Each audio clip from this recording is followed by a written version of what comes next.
ng Diyos, sabi ng isang tao, Panginoon, hindi ko matandaan na ikaw ay nagutom at hindi kita pinakain.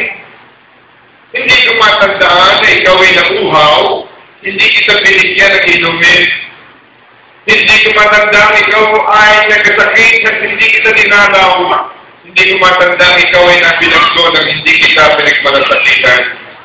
Alam niyo ang sabi ng Panginoong Hesus, ang hindi mo ginawa sa maliit mong kapatid, hindi mo ginawa sa akin. Ganito kadakila ang ating Panginoong Hesus. At sa isang banda, meron siyang sinabihan, kinumpleto niya ang kanyang talikaga.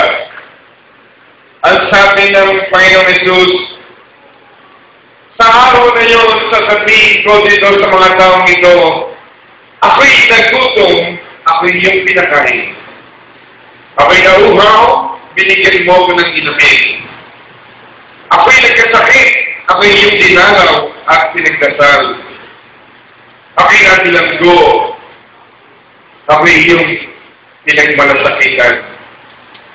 Panginoon, hindi ko matandaan na minsan ikaw ay nagutom at binigyan kita ng pagkain. Hindi ko matandaan, Panginoon, na ikaw ay nauhaw at binigyan kita ng inumin. Hindi ko matandaan, Panginoon, na ikaw ay nagkasakit at ikaw ay aking dinalaw at pinagdasal. Hindi ko matandaan na kulong ka at ikaw ay aking dinalaw at pinagmalasakitan. Ang sabi ng Panginoon sa Kristo, ang ginawa mo sa maliit mong kapatid, sa akin mo ginawa. Dito po ipinanganak ang I Care Compassion Ministry ng Jesus Lord Church.